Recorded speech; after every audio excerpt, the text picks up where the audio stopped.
Now, how do we get the piano working with this? And Louis Armstrong really said this first. He said, jazz doesn't exist until there's a conflict of rhythms. And what does he really mean by that? The piano is going to provide syncopated counterfoil to all this quarter note stuff. Now, it needs to be still in the swing rhythms. So we need downbeat material on the downbeat and upbeat material late in the beat. To get a good comping feel. It's the same as everything we've talked about rhythmically before now. But why don't you? What key are we in? B flat. Why don't you comp? We're just comping a B flat blues, and you just comp with it now and show us how we might set up a conflict of rhythms here. All right. Okay. All right. What's that? You want me as well? Yeah. I'll be.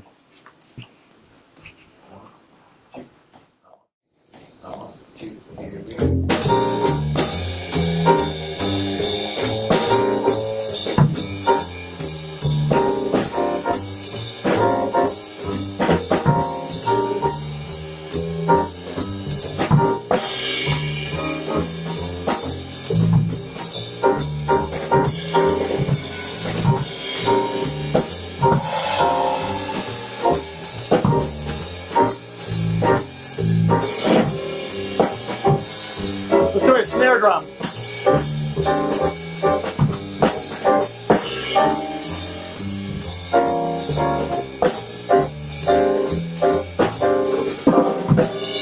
Okay. I don't know if you noticed, but there was a period in there where he was doing some predictable enough rhythms that Tyler grabbed onto it on the snare drum, and he was doing it with the snare. This is what we were talking about a few minutes ago, that the snare and the piano need to be in cahoots here. We need to have some listening happening, and what happens rhythmically in the snare drum should be matching kind of what the piano player is doing rhythmically, and vice versa.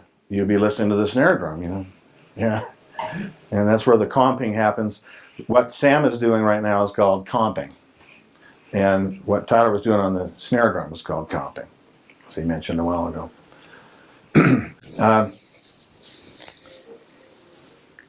As far as the piano, there are some things that often happen on the piano too. For example, Sam, do the same thing for a minute, but with your pedal down. Oh.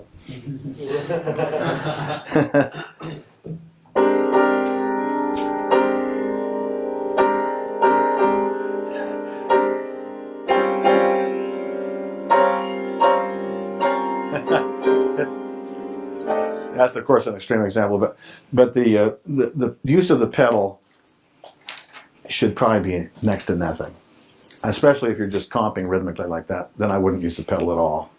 Once in a while, there are types of things where the pedal might be useful, but normally I've got to stop kids from using the pedal out in the schools, because the pedal really gets it smearing, cluttered and smeary and messy. We want the percussiveness and clarity of those punches. The piano really is a percussion instrument, right? We want it to be a percussive instrument, a punching in the rhythm section. Yeah, so I often have to correct that.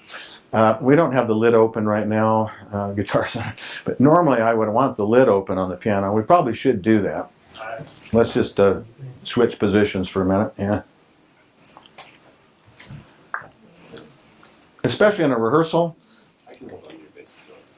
and even in a concert, unless you're miking the piano in a certain way, but and you have good monitoring. Yeah.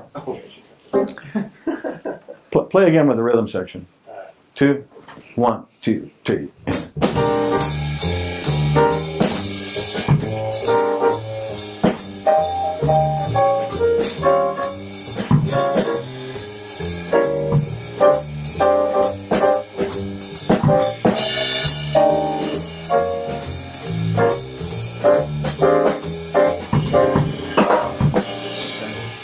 Yeah, you see there's much better presence from the piano.